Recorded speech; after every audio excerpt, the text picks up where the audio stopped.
Hi everyone, thanks for listening to another episode of Dogman Encounters Radio. I'm Vic Cundiff and I'll be your host for the show.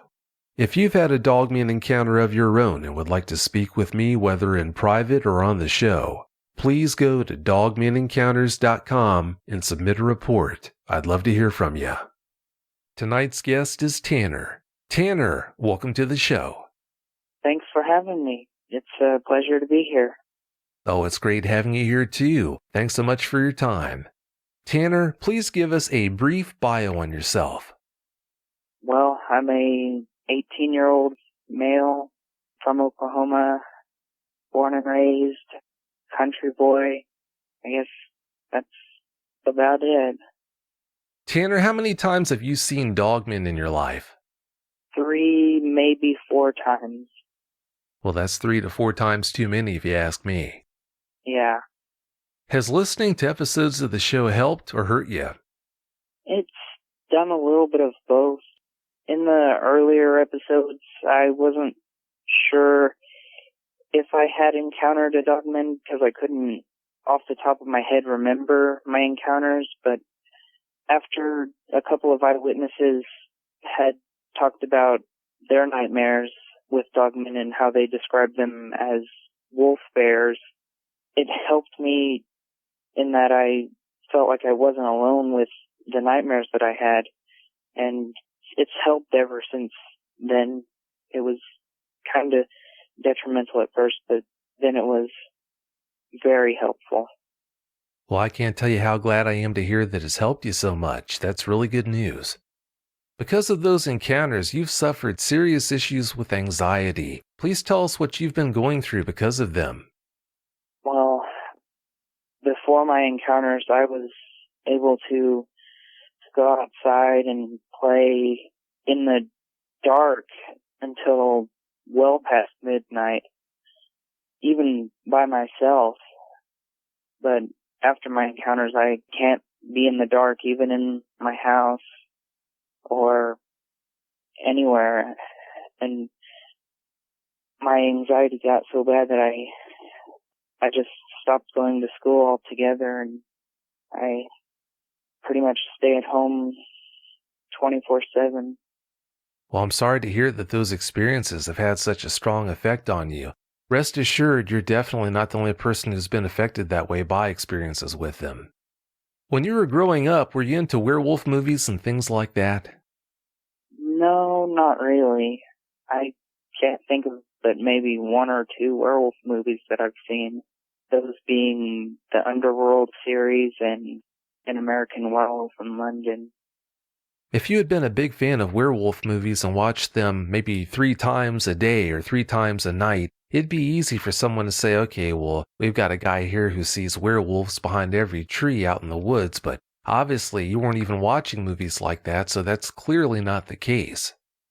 I've never really liked werewolves, not because they're scary or anything, but the transformation aspect behind them is just so unbelievable that I always thought of them as entirely science fiction.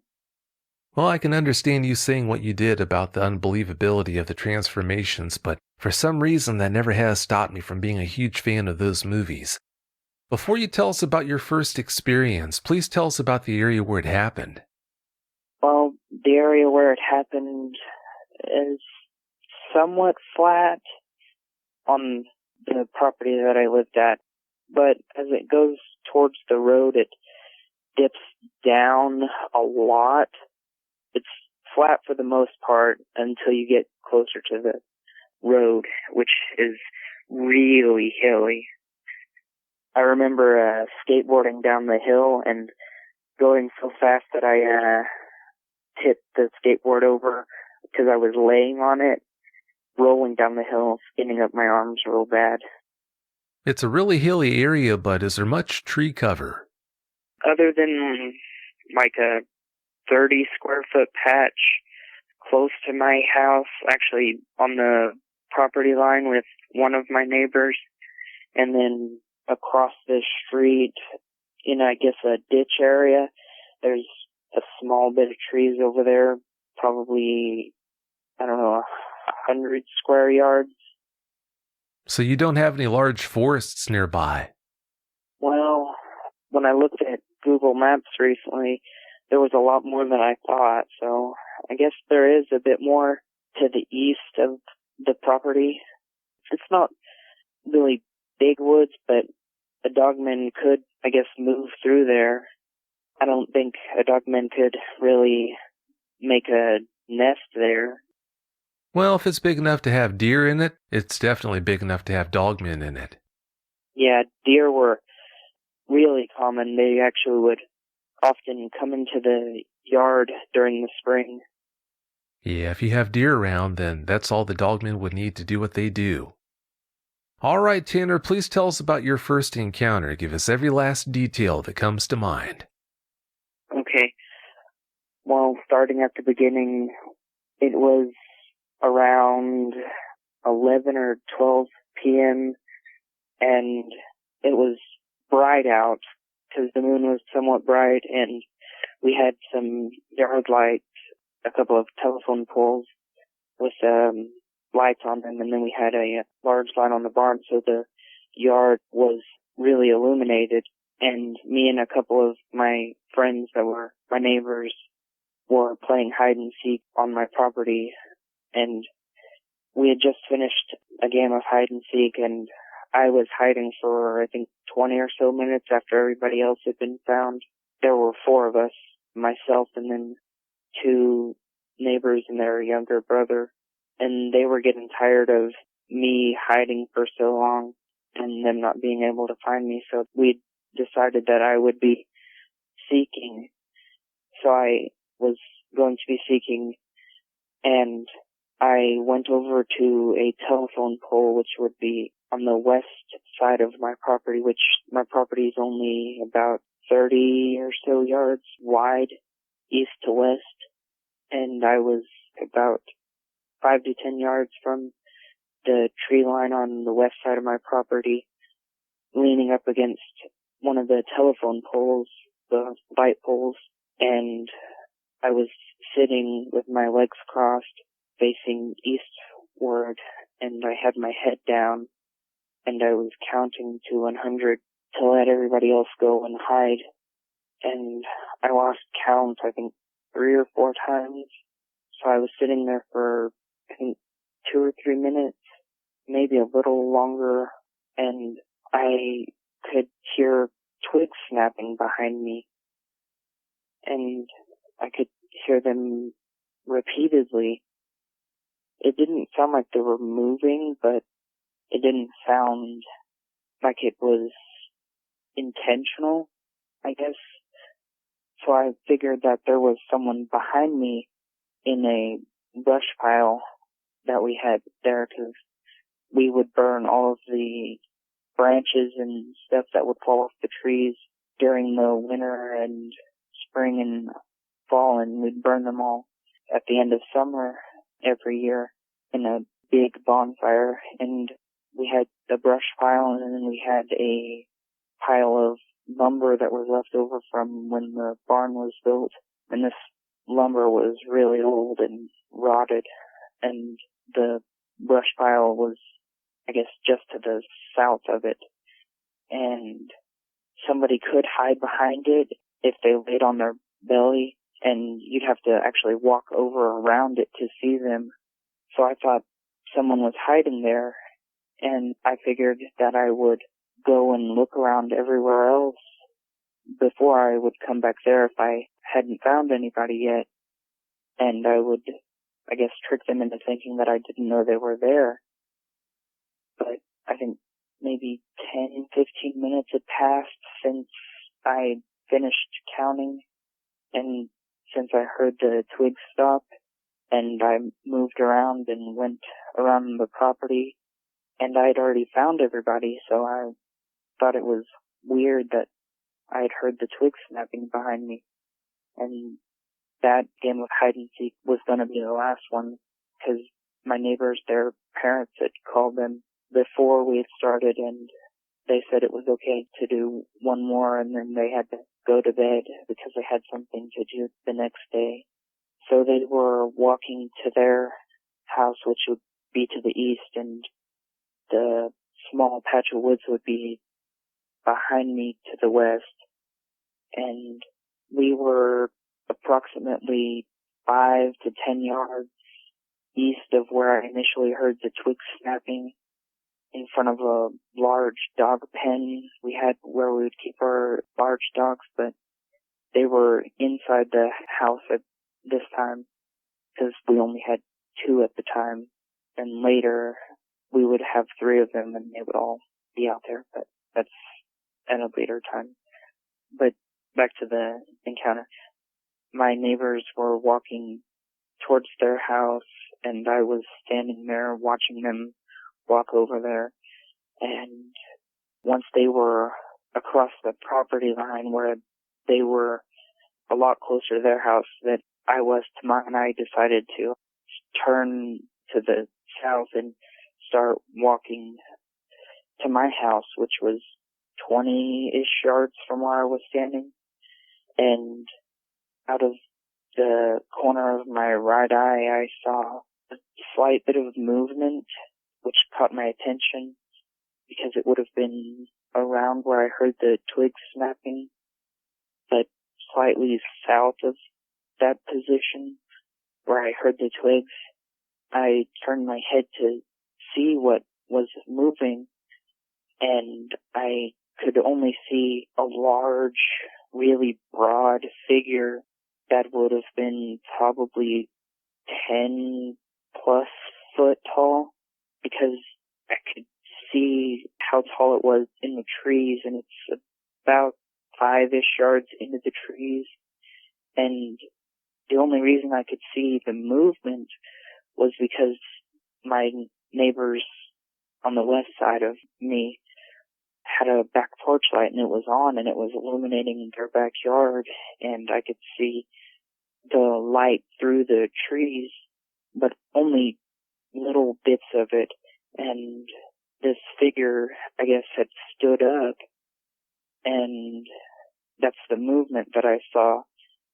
And this figure would have probably been, I'm guessing, 4 to 5 foot wide, and from how high up I'm guessing the top of its head was, because I couldn't really see its head, I could only see its shoulders and pectorals, because there was a branch just in its face, almost like it miscalculated how tall it was, like it hadn't stood up there before, so it couldn't see me through the branch, but it could see me when it was, I guess, squatting down. And based on how tall it was and how tall the telephone pole I was sitting at, the telephone pole I was sitting at is about 20 foot tall, and it came up just over half of that, so 10 to 11 foot. I saw this, and all I could think was, monster. I'm in trouble. I'm seeing a monster. This monster is going to get me. It's going to kill me. It's going to seriously harm me. And I took off running, and at this point, because I walked about 5-ish yards towards my house, and I was on my gravel driveway, and when I took off, I kind of, I guess, peeled out on the gravel, and I was just kicking up rocks for a second, and I kind of stumbled forward, and then I straightened up and was running as fast as I could. And when I got to my porch, the steps on it are not really steep, but they have a bit of an overhang to them. And this porch is wooden, and it was somewhat new. I mean, it was just built like a couple months prior when this happened. And I tripped on, I think, the 3rd or 4th step, and there's like, I think, 10 or so steps, and I tripped and I hit my knee and shins, and I hit my palms and elbows on the steps and skinned them up, and I had really bad bruises, and I climbed up the steps at that point, and stood up on top of the porch and ran in the house.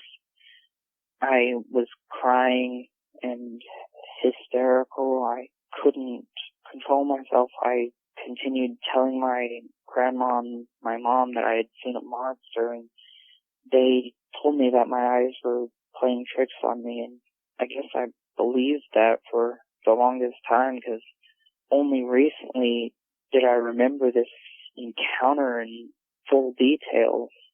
I could only remember it from the nightmares that I had, and that's pretty much the first encounter. Are there any other physical features you can share with us? Other than being really broad and just massive, nothing that I can remember. It was so massive. When I remembered it, I thought it was a Sasquatch. It was just so big. Yeah, they do get to be huge.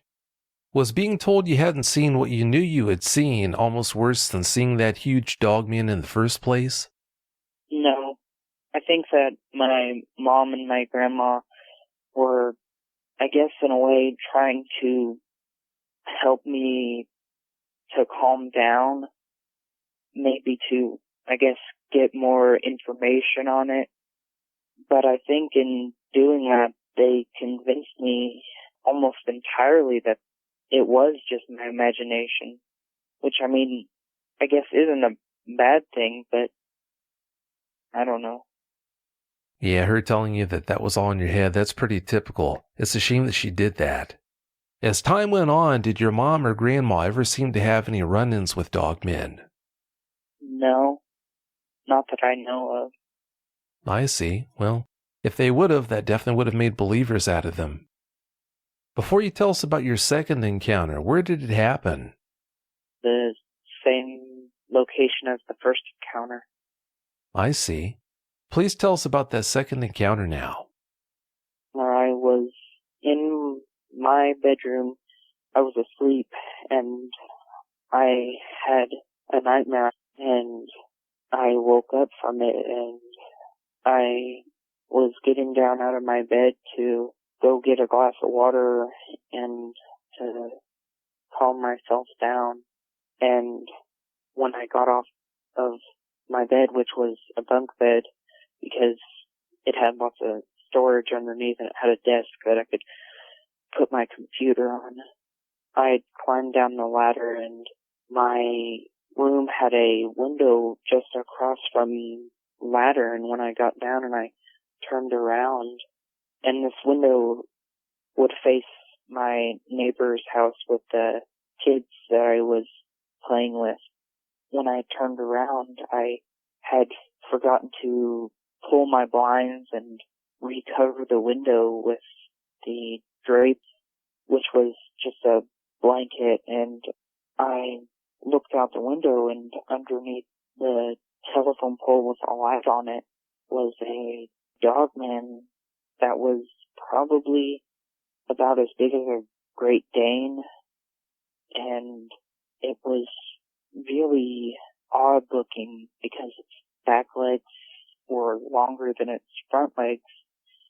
I guess its arms, and its arms seemed to be really muscular, almost like a pit bull's, but more muscular, like a bodybuilder's arms. And it had a really thin waist, almost like a Great Dane would, and it had a somewhat short muzzle and really pointy ears. And I can't remember if it had a tail or not, but I'm thinking it was a black color. And it walked up into the light. Well, it was in the light, but it was walking, and it stopped, turned its head to its right, which would have been away from me, to the east, which would have been towards my neighbor's house, and then it turned its head kind of northwest, not towards me, kind of towards my barn and the dog pen which I think we actually had the dogs in the dog pen at that point. And I guess it might have been looking at them, which it wouldn't have been much bigger than them because we had a German Shepherd and 2 other dogs that were kind of mutts, but they were big. All of them were over 90 pounds at that point. They were just huge, but this thing was a little bit bigger than them, but not that much. And it stood there for, I think, 5 to 10 seconds, and then kind of trotted off towards the north into the pastures. I couldn't see it after about, I think, 10 to 20-ish yards, probably somewhere in that area, because the light couldn't reach out that far, and I think it might have even gone behind the neighbor's barn a little, and I don't know what it did after that because I couldn't see it. At this point, I was actually at the window. I had moved towards the window because I thought, whose dog is that? That's a big dog, and it's definitely not one of my dogs, and none of the people in the area have a dog like that I know of. And I think 2 houses down and across the street there might have been someone who had big dogs, but I think they were pit bulls, but they weren't as big as the dogs that I had. They were, I think, both females as well, and they were a bit smaller. So, yeah, that's the second encounter. You said this Dogman had legs that seemed longer than its arms, giving it a shoulders-low profile. Did that make it seem clumsy when it moved around? It seemed clumsy when it kind of trotted off because it was almost having to push off harder with its front legs to keep it from, I guess, face planting.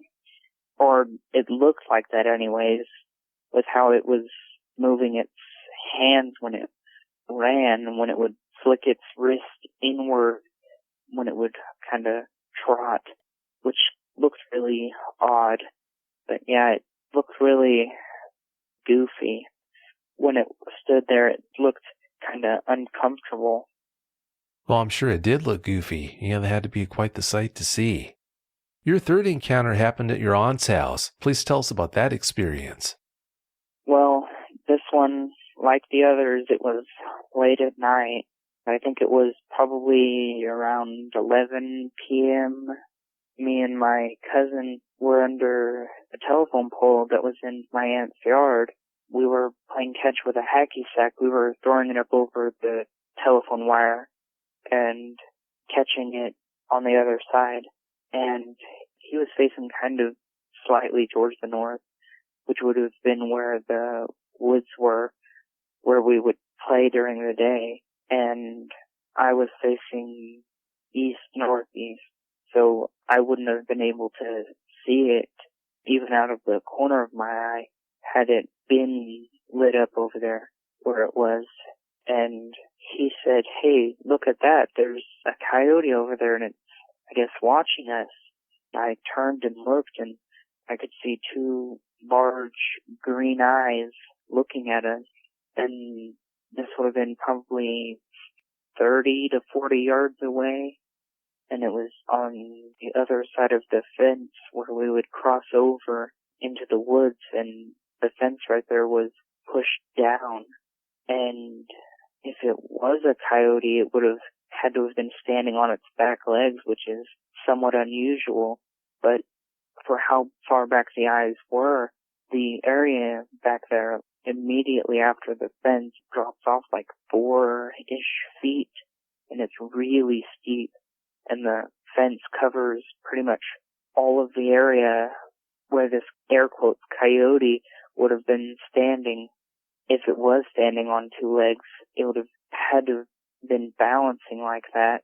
And the eyes themselves, if we were to go over there, they would have probably been at around our chest height, which would have been like 3-ish foot off the ground, which I guess could make sense for a coyote if it was standing on the fence, which would have made a lot of noise. But the eyes were farther back than the fence, by, I think, 3 or so feet. And back 3 feet, it drops off like 3 or 4 feet. Because it's from us going back there, it's like eroded away the dirt a bit, because we would go back there when it would be pretty much any weather, which made it really steep. So it's like we would have to climb up at a different spot and then actually crawl under a tree and then have to climb over the fence. So this thing would have been, I'm guessing, somewhere in the area of 7 to 8 foot tall. And it was just looking at us, and he started to get, I guess, a really uneasy feeling. And he said, "Hey, let's go inside." And I said, "Okay, I guess we're going inside."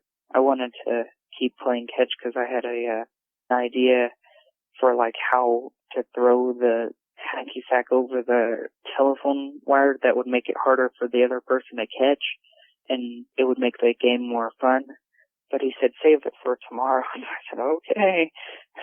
And we started walking towards the back porch, which would have been probably, it actually would have been farther from us than the Dogman. So probably 30 to 40 yards, but closer to 40. And we were walking this distance at a pretty brisk pace. Almost every second we would be glancing over our shoulders. So we would be almost taking turns. So we would be watching it because it set us off really bad. And the eyes, one of the times when I looked back, they were in a different spot, about, I'm going to say, 1.5 feet from where they originally were, almost as if the Dogman had turned its body or its head to face us. And at that point, we were, I think, 5-ish yards from the back porch, but we continued just looking over our shoulders, and we got in the house and we just didn't tell anybody. Well, I mean, I think we did, but they were like, "Yeah, it was probably just a coyote." And I mean, that's what we thought as well, but thinking back on it, it would have been hard for it to be a coyote, really hard, because it was standing in a place where it would have had to, I guess, be on the shoulders of another coyote that was also standing on its back legs, which is just ridiculous. And I mean, these eyes were really far apart, almost, I would say, from the middle of each iris would have been, I think, 1 foot, about, maybe a little less. And we could only see the eyes because the light didn't reach that far. So that's the third encounter. Did it help you finally being able to compare notes with someone after your cousin saw that Dogman with you that night? Well, we really didn't compare notes because we just chalked it up to it being a coyote. But until like recently, I didn't remember this, same as the other encounters. I didn't remember it until I found your podcast, and then it just, I guess, released these memories that were locked deep in the back of my mind. And then I started thinking about it, and it couldn't have been a coyote. You and your mom were sitting on a porch in 2010 when you heard a strange sound. What more can you tell us about that? We were sitting out on the porch, and I think she might have been smoking a cigarette, and I was just out there talking to her because I think she was about to leave to go to work because she worked graveyard at a security company. And I think saying goodbye, and she was about to go to her car to leave, and I was about to go inside, and we heard a howl across the street. And this is at the same place as my first 2 encounters, and it was on the porch. And this porch is probably, I'm going to say, 7 or so foot up off the ground, maybe 8 at the tallest part, because it's kind of on an incline. And we heard this howl, and at the time I said, "Wow, that sounds like an orangutan." And I said, "Wow, you think that might have been a Bigfoot?"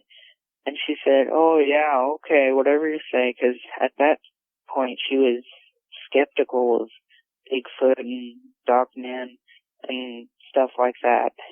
And she said it was really creepy, but I don't think it was a Bigfoot. And I said, okay. She said maybe it was an owl or something, but I said, that's not what an owl sounds like.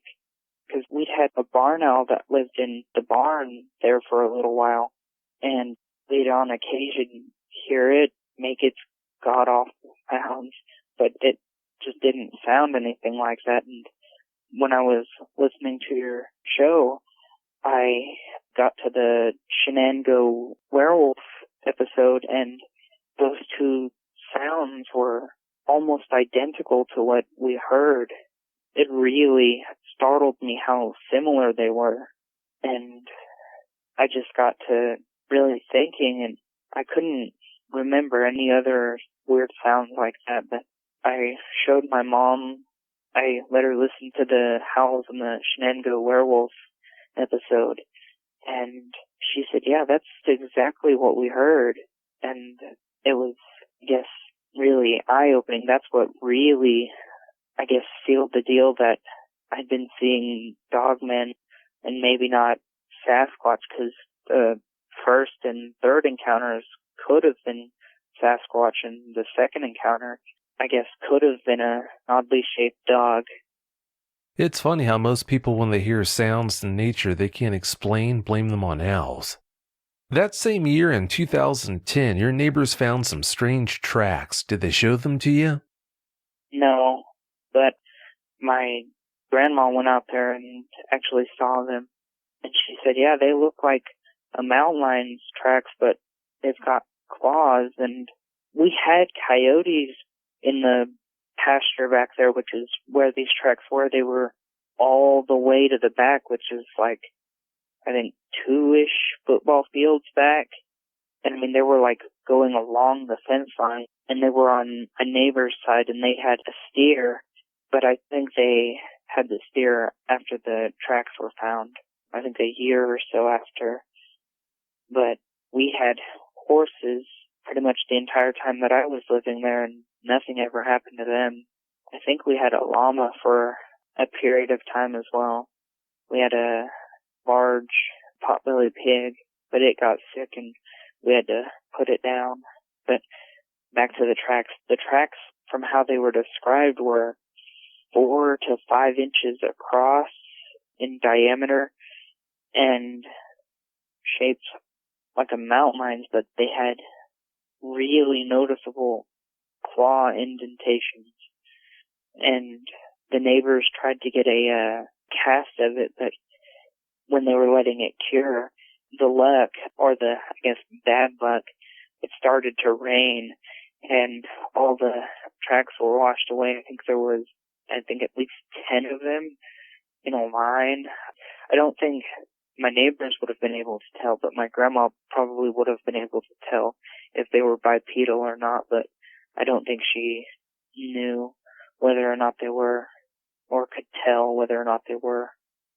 Dogman tracks are commonly misidentified as being mountain lion prints. Did you know that? Yes, I did know that. Yeah, I thought you did. Well, it's about time for us to get out of here, Tanner. Before we do you have any closing comments you'd like to share? Not that I can really think of. That's all right. I'm just glad you came on the show and shared those experiences with us. I know it's not easy to deal with experiences like that, but trust me when I tell you, it will get better as you move forward from here. It definitely has gotten a lot better after finding your show. Well, I'm so glad finding the show has helped you. Thank goodness for that. Well, thanks again so much for your time. Have a great night. You too. Bye. Bye. If you've had a Dogman encounter of your own and would like to speak with me, whether in private or on the show, please go to dogmanencounters.com and submit a report. I'd love to hear from you.